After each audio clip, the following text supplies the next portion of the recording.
Mistie, I'm so excited to have you. I'm so excited to have all the speakers. I just love them all. And it's been interesting because during this process of doing the collaboration books, you really get to know the ladies very well. We have men in our other books as well. But this particular summit, we have women only speaking. They're the ones who stepped up to speak. So I really gotten a chance to get to know them all so well, and excited to have you all here. And Mistie Layne, I met her many, many years ago during a program called The Next Impactor. And we ended up connecting, through a circumstance. And I'm so glad we did, because with Mistie, she and I both refer back and forth, to each other with different products and services that we have going on. I'm going to be speaking at an event with her the end of February in San Jose. Super excited about that. And, we don't even live anywhere near each other, but we do see each other in person, which is always a fun thing about social media. But Mistie has gone through some tragedies in her life. And she has come out with just sparkling, like you see her face, she's sparkling. And we're working on a book together called Action Takers Who Step Up and Speak Out. And her whole platform is about stepping up, speaking out, being vulnerable, authentic. And I'm really excited to hear what you have to share with us, Mistie, because your topic is one, I talked a little bit about perfection at the beginning and during my talk, but her talk is about perfection leads to procrastination. So Mistie, welcome to the floor. You have it, and excited to hear what you have to share. Wow, thank you so much. Good morning, ladies. You're all wonderful, amazing. It's a great networking group. I'm so excited and proud to be part of it and honored to be a speaker today. Thank you so much. I want to talk about this particular thing because I identify with this so much. I am that person that procrastinates, and it's not a lack of motivation. It's not a lack of knowledge. It's not a lack of ambition. It is because I want it perfect. I grew up in the Texas beauty pageant system. Everything had to be just right, all pristine. Everything had to match, and it caused this whole thing throughout the rest of my life to want everything to always be perfect. It may not be a bad thing, but when it keeps you from taking action, it is a bad thing. So I'm here to talk to you about that because that's what we want, especially in this group. We are action takers. So I'm here today to tell you how you can be an action taker and stop procrastinating. So Newton's third law says for every action, there's an equal and opposite reaction. When a ball goes up, a ball comes down, right? So the thing about that is the important thing is you have to first take that action. You have to initiate the action for there to be a reaction. So I would rather, and I've learned this through all of my procrastination, I would rather go ahead and take that step, whether my product that I'm trying to sell or that product I'm trying to get out or that speech I'm trying to convey, whether it's perfect in my eyes or not, because it's never going to be perfect for everyone, right? It's never going to meet everyone's criteria. I would rather take that action and then have that equal and opposite reaction for me to have to battle and conquer along the way, because it's better to take action and battle the reaction to never take action at all, right? So you have to think about that. It's better to take action and deal with the reaction than to never take action at all. I want to use my own book. It's called What Goes Up. It's a story about my life. I actually wrote this book in a jail cell awaiting a 40-year prison sentence. Now, look, you guys, I'm a writer. It's what I do. I have an anthology book with Linda coming up. Like she mentioned, Step Up and Speak Out, Action Takers Who Step Up and Speak Out. I want to just lay it down for you guys. If I can write a book in a jail cell, okay, at my absolute rock bottom, what is holding you back? Think about that. If you have a story to tell, and I'm all about that story, I'm all about that transparency, because transparency is what's liberating for us. People don't understand. I have a show called Dare to Share with Mistie Layne. It's a 2-time-a-week TV show on E360 TV. And that is a platform. I was thinking to myself, I'm always encouraging others to step up and speak out. That's the name of my business, Step Up and Speak Out. But there's nowhere for them to do it. So I'm like, okay, yeah, go step up and speak out. But then, the normal average person's like, well, how do I do it? Where do I do it? I don't even know where to start. So I got this show together called Dare to Share, which is a platform so people can step up and share their stories. I believe that transparency is necessary in the world. Transparency is what educates others. It brings awareness to our situations. And through that, we can judge less and mentor more. And that's what we need out there in the world, isn't it? We need so much less judgment, but we need to bring each other together, lift each other up, mentor each other. We need to teach each other our pitfalls instead of being that person that's like, well, I had to struggle through it. Let her put in her time. Let her pay her dues. Why? If you can lift your sister or your brother up and keep them from making the same mistakes with your transparency, why? Educate them, bring awareness. My grandbaby, my first grandbaby, I'm not going to use this as my story today, but if you're interested, you can go to stepupandspeakout.com and read all about it, or you can grab my book, What Goes Up. So I had my very first grandbaby was born on September 18th, which was the same day, 8 years later, that I killed someone in a car wreck, which is why I ended up in prison behind crack cocaine. Now, I was in medical school studying to be a surgeon. 32 years old, I got hooked on crack cocaine. Just 32 years old, mother of two. Decided one day, I was in a vulnerable place in my life and I tried it. I didn't respect that moment of choice. I didn't think that through.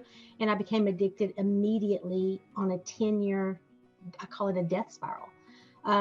So here I am, I've killed someone. I'm at my rock bottom. My first grandbaby's born on the same exact day that I had killed someone. And she got stuck in the birth canal. She came out blind and deaf, couldn't suck or cry, suffered a severe oxygen deprivation in her brain, couldn't even hold her body temperature. And I had written this book while I was sitting in jail, awaiting my 40-year prison sentence, which, by the way, I got 5 years. I was very blessed, did my time, came home, rebuilt my life. I sat on that book, you guys, because I feared the judgment that would come with everything I had been through. I didn't want people to know about that ugly Misty from the past. So when Eliana was born with all this problem, when she was a perfectly normal full-term baby, I thought to myself, oh my goodness, this is my fault. I caused this. This is my punishment. It must be. There's no way that's a coincidence. And then I had to come to some self-realization that I was saved through that 10 years for a reason. And it wasn't to lay silent.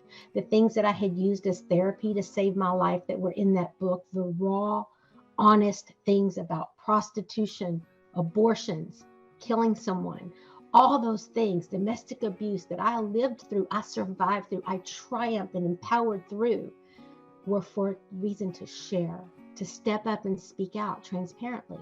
So I got so hung up on the judgment. So then I decided I'm gonna do it. I'm gonna let this out of the bag, and I'm gonna get out there and I'm gonna start saving some lives and helping people with what I've been through. So I rewrote the book. I took it from a place that was written out of dark, blame, anger. It was fresh. It was new. I was in jail. I didn't know what my future was. I was in a dark place. So I rewrote the book out of accountability and forgiveness, and it changed my entire world. But see, what happened is I still didn't release the book because I wanted it perfect. I wanted it, every word, to be just right, because I wanted to reach everybody in the world with my story. And I kept revising it and editing it and revising it and editing it. Went on and went on and went on and went on. And I'm like, am I ever going to release this book? I would put on social media, my book's coming out in April, and it wouldn't be ready because I didn't have the right picture. I didn't have the right title. I didn't have the right cover. And then it took a long time for me to realize this perfectionism was causing procrastination. So is it better to get a perfect book out there that may reach millions of people? Who knows? It may reach 100.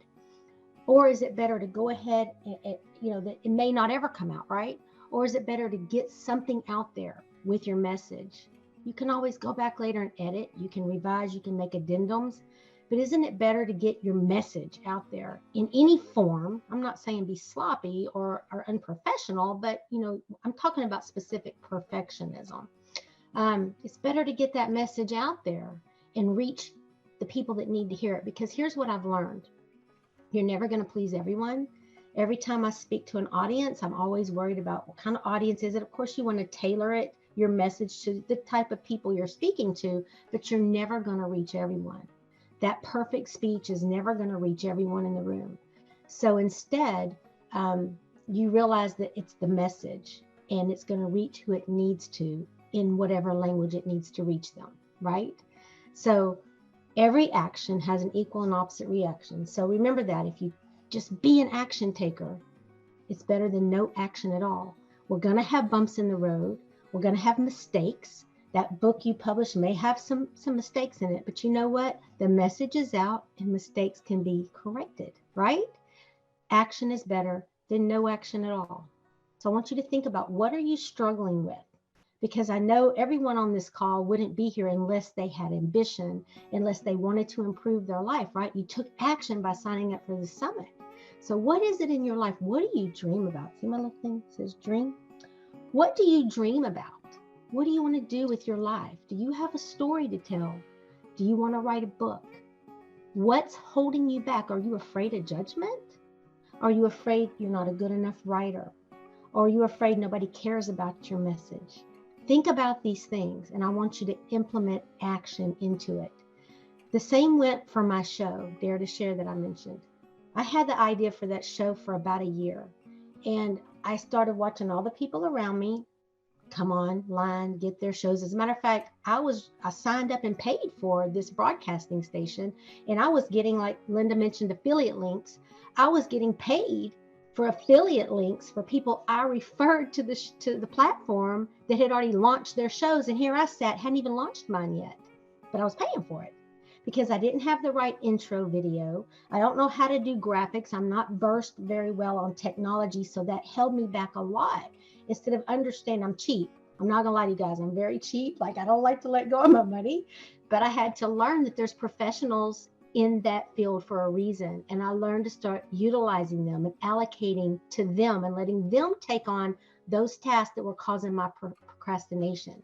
Let them take over those videos, those intros, let them take over the advertising, whatever it is that was causing me to procrastinate because I was waiting to make it perfect. I've learned to let that go. And I just went all out. I took that first big step of action. I said, you know what, I'm going to launch. I'm doing this show. I don't have the right intro video. I don't have the right sponsors, but who cares? I have a message, and that's what's important here. The fluff isn't important. The heart and the intention is what's important. So I want you to think about that and lead with your heart and let your heart cause you to take that action. Now, I'd love for anyone that has questions to please ask me. I'm an open book. I promise you, I will answer you very honestly and truthfully. Yeah, definitely. If you have any questions, please raise your hand. If you can either in the chat, if you have them down there, and I'm trying to figure out how the heck I have you, like you guys are taking up my entire screen. I don't know how to maybe bring you down. Oh, here we go. Okay. Yeah. So if you have any questions, please raise your hand, ask Mistie those questions. And, what I love about Mistie is, she talks the talk and she walks the walk. She talks about transparency. She talks about, stepping up and speaking out was really about her moving beyond that procrastination, which was, caused a lot from that perfectionism. So Mistie, I do have a question. Well, first of all, there was a statement you made at the beginning. You said it's better to take action or to not take action at all. There was something you said in between there. It's better to take action. Okay, yeah, go ahead. It's better to take action and deal with the opposite reaction as it comes, rather than take no action at all. So it's better to take action and say, for instance, if you're writing a book, and deal with the edits that need to be made if it wasn't perfect on the first draft, than to never get the book out at all. Yeah. Well, you were sitting there, in that prison cell.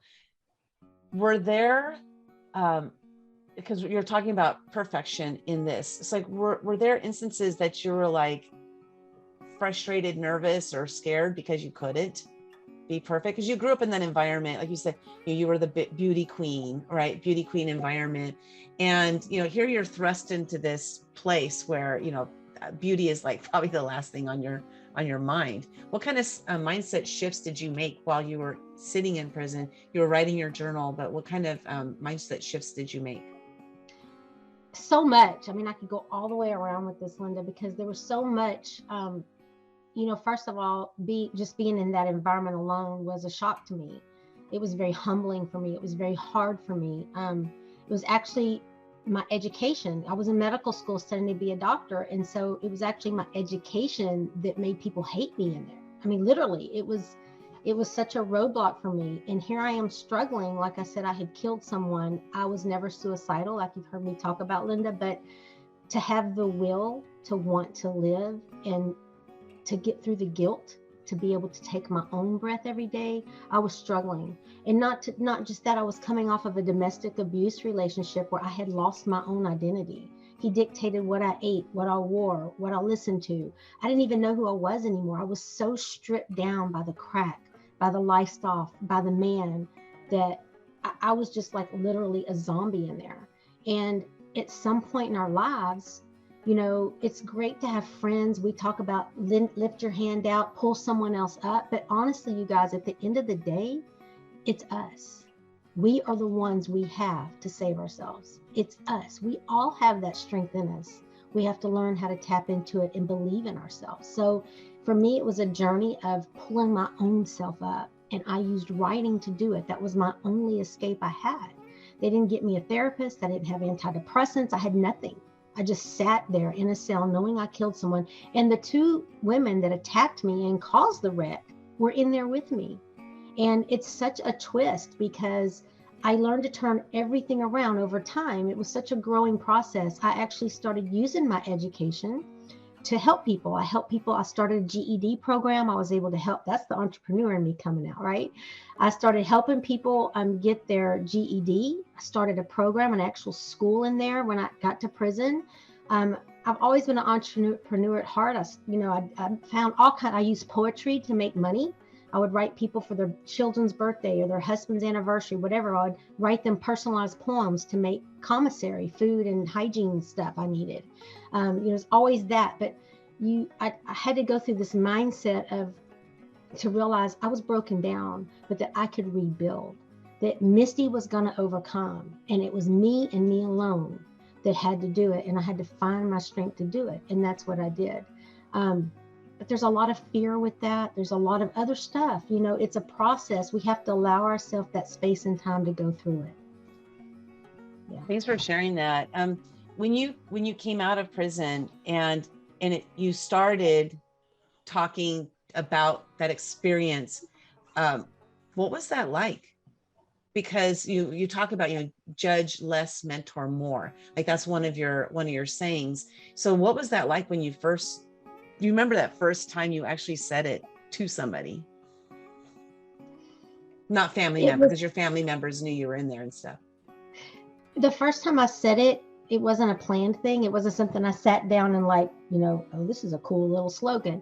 It just kind of came out of my mouth one day when I was speaking about bringing awareness. See, when Eliana was born, I knew nothing about the world of disabled children because it was not my world. I'm going to transparently admit I'm that person that would pull into Walmart and there's 12 handicap parking spots. I'm like, really? We need 12? Really, y'all? I was that person. But until I lived that life and understood how hard it is to get a disabled child out of the car, especially in the rain, and how you need that space and, all the things that come with it, I judged. I never understood it. So when I was speaking about Eliana and bringing awareness to the community, it just kind of came out. We need to judge less and mentor more. Pick these mothers up that are taking care of these disabled children. And it was okay, it was like a mirror back at me, and that means you too, Mistie. And it's so funny because my kids, if you can see in the back, the Be That One is my private Facebook group where we, build each other up. But my kids throw that in my face all the time, be that one, Mom. I'll say something like, judge less, Mom, mentor more. And it's so it's like a mirrored thing, it has to apply to ourselves as well. That's a great point there, that just because we are working on different language for ourselves, as you see, I'm choosing my language wisely here, as we're working on learning different language, because I grew up in an abusive environment. I had that hate, disdain for people. I was also that person who would be really, do we need that many parking, handicap parking spaces? So I was really in that mindset too, that very negative mindset. It was the environment that I grew up in. And so that's what I became. And so as we start to change our language and become the people we are today. And we're going to continue growing to become a different person, tomorrow, the next day, and what have you. But it doesn't mean that if I say something, I still might have moments of backsliding or moments of not realizing that I'm doing the very thing that I'm recommending others not do, right? Because you just mentioned like your kids will catch you. So I'm wondering, are they sitting there like, let me look at mom and see, is she judging you? No, I don't think it's like that. I think it's just, they just like to pick on me, and I want to just say, anyone out there that has suffered through some adversity and you maybe broken some family ties, you guys, there's hope. There's hope, because if you put the work in, they'll come back. If you prove yourself to be changed, if you prove yourself to be true-hearted, they will come back into your life. And my 3 kids have been amazing. They stand right along my side. Linda mentioned the impactor competition. I actually was blessed, and I placed 3rd in that worldwide event, and my kids were right alongside of me on that stage. And that just makes me so proud, because sometimes we're graced with things that we don't really feel we deserve, right? But we're graced with them nonetheless. So don't give up. Don't give up, and just know that when you speak authentically, speak from your heart, so that what you say, you mean, and people will feel that. Like Linda said, walk the walk, talk the talk. I'm an open book. People ask me all the time, how can you tell people you've had abortions? Well, why would I hide that? It's never going to change. Am I proud of it? Gosh, no, you guys, it's painful. But that was part of addiction. That's what the drugs took me to. And if I can prevent the next person and make them understand that, I don't have your magic pixie dust. I can't keep you from being a drug addict. I don't know what the magic solution is for you.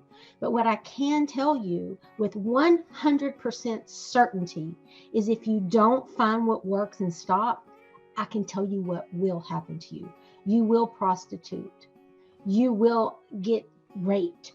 You will steal. You will do the things, all the things you said you never would do, you will do them, because addiction's progressive and everyone does. You will cross that line, just like I did. So it's all about speaking true-heartedly, meaning what you say, and allowing people to learn from you, educate them, bring awareness, and stop judging. And if someone's judging you, you know what? That's their battle. Let them deal with that. What I tell people, I spoke at Habitude Warrior Eric Swanson's event in Houston, Texas, and I entered the little speaking competition. It was my first time to ever say out loud on a stage that I killed someone. Petrified, so scared of the judgment. And when I got off that stage, women came up to me, hugged my neck, and said, one mom specifically said, my mom died and she was a crack addict, and I hate her. And I've hated her, but you just showed me what the other side looks like. I never took into account her struggle. So there was one person my language reached, and I thought, you know what? Okay, it was worth it. So what if somebody was judging me? They can just move over, because somebody out there needed to hear that today. And that was the breakthrough for me. From that day forward, I've never been scared to say my story. As a matter of fact, one of the doctors I work with today has heard word about me speaking in my book, and he's asked for a copy of my book.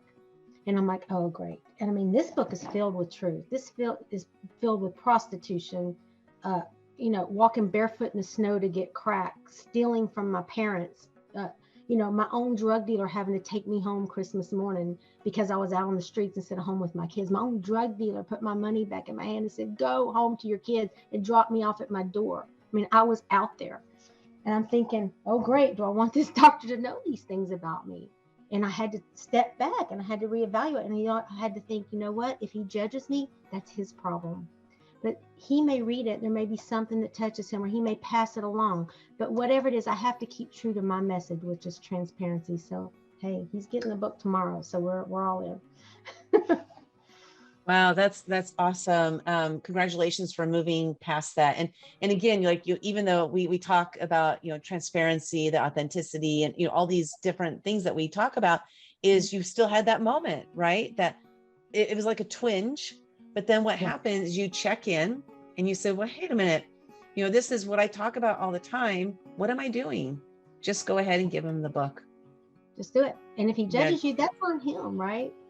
And I want to offer, I don't know, I have on my website, stepupandspeakout.com, I have a free guide, 5 steps to releasing toxic negativity.